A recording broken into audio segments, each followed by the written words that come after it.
Bayangkan kamu punya kekuatan super. Cukup melihat satu halaman buku sekali saja.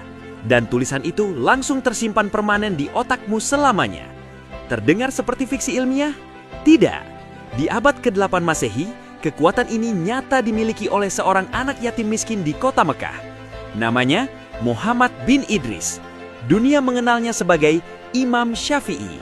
Tapi tahukah kamu, kemampuan fotografis ini tidak muncul tiba-tiba. Ini lahir dari rasa perih kemiskinan. Syafi'i kecil adalah yatim yang sangat miskin. Ibunya tidak punya uang sepeser pun untuk membelikan kertas atau pena. Saat teman-temannya mencatat pelajaran guru di buku tulis, Syafi'i kecil harus memungut tulang belulang unta dan pecahan tembikar di jalanan untuk dijadikan tempat menulis. Karena tempat menulisnya terbatas, dia memaksa otaknya untuk bekerja 100 kali lebih keras. Dia harus menghafal pelajaran detik itu juga, sebelum gurunya selesai bicara. Keterbatasan itulah yang melatih otaknya menjadi mesin perekam raksasa. Latihan keras itu membuat otaknya berkembang terlalu cepat, sampai ke level yang mengganggu. Ada satu kebiasaan unik Imam Syafi'i yang bikin geleng-geleng kepala. Kalau beliau membaca buku, beliau harus menutup halaman sebelahnya dengan tangan. Kenapa? Karena kalau matanya tidak sengaja melirik halaman sebelah, meski cuma sedetik, otaknya akan langsung merekam halaman itu. Bayangkan, beliau sedang berusaha memahami halaman kanan, tapi halaman kiri sudah masuk duluan ke memori. Hafalannya jadi campur aduk.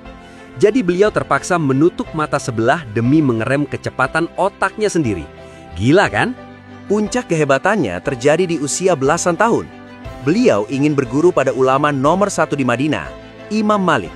Syaratnya berat, harus menguasai kitab Al-Muwatta, kitab hadis super tebal ribuan halaman. Orang biasa butuh bertahun-tahun. Imam Syafi'i meminjam kitab itu dari tetangga karena tak mampu beli, dan menghafal seluruh isinya sampai ke titik komanya hanya dalam waktu 9 malam. Saat dites, Imam Malik sampai ternganga.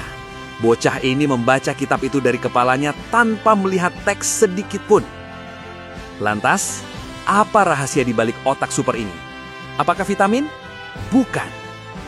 Imam Syafi'i pernah mengeluh hafalannya melambat hanya karena tak sengaja melihat betis wanita yang tersingkap angin. Gurunya, Waki bin Jarrah, memberitahu rahasianya.